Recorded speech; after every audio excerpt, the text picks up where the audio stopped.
Onassis नामी एक यूनान का शख्स था जो बहुत अमीर कबीर था। वो नंबर लगते हैं ना, 8वें नंबर पे और 7वें नंबर पे, 6ठे नंबर पे दुनिया का अमीर तरीन शख्स कौन है, तो किसी ज़माने में वो इन नंबरों में था। तो उसकी आंखों के ये पपोटे काम करना छोड़ गए। डॉक्टर स्लोशन टेप लगा के उसकी आंख खोल देता था, स्लोशन टेप लगा के बंद कर देता था और वो सो जाता था। फिर वो खोलता और जो है वो उसको देखना मिलता। तो ये ऑटोमेटिक सिस्टम ख़राब हो गया। तो किसी ने ओनासिस से एक दिन पूछा कि तेरी ज़िंदगी की सबसे बड़ी ख्वाहिश क्या है?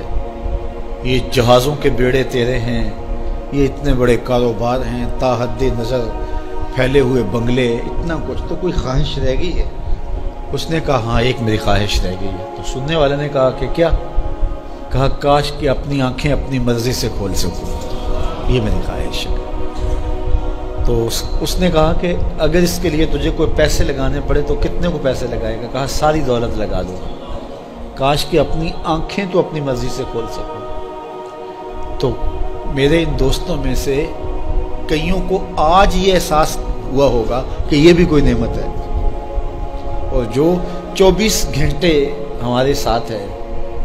तो इतनी नेमतें हैं हमारे ऊपर अल्लाह की, और उसको हम अपने हिसाब से छोटा या बड़ा कह लेते हैं, लेकिन वो इतनी बड़ी हैं कि अगर वो छिन जाएं तो फिर पता चलता है कि जो है वो कितनी बड़ी नेमत से हम महरूम हो गए। तो मेरे एक मिलने वाले हैं, उनके मुंह में लुआब की मिकदार कम है, जिसको हमने कभी सोचा भी नहीं कि ये भी कोई नेमत है। ये कुदरती ग्रीस है जो मुंह को तर रखती है और बोलने में मदद मिलती है, और निज़ाम इंहिज़ाम को इससे बहुत ज़्यादा फ़ायदा पहुंचता है। लेकिन उनका मसला क्या है कि मिकदार कम है। तो अब वो 5-7 मिनट नहीं बोल सकते, बोलेंगे तो जो है वो सारा मुंह खुश्क हो जाएगा। मियाँ मसला क्या है? लुआब कम आता है, लुआब की मिकदार थोड़ी है।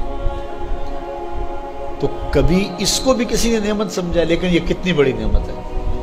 वो किसी इलाके में उन्होंने ये किया कि ये मेंढक नहीं होते, मेंढक, ये उन्होंने वहाँ से ख़त्म करवा दी, दवाई ऐसी डाली कि ये आवाज़ निकालते हैं, या इस तरह का वो मसला हुआ।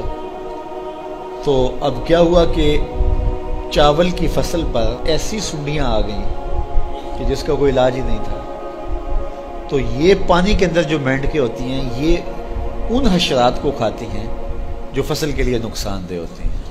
तो अब वो मेंढकें ढूंढते फिरते हैं। अब हमें नहीं पता कि कौन सी चीज़ कितनी बड़ी नेमत। ये केचवा होता है, केचवा कभी आपने देखा, जिसको वो हम अपनी पंजाबी में गंडोया कहते हैं। कभी आपने सोचा कि इसका सिलसिला क्या है? ये मट्टी खाता है, एक तरफ से दूसरी तरफ से निकाल देता है।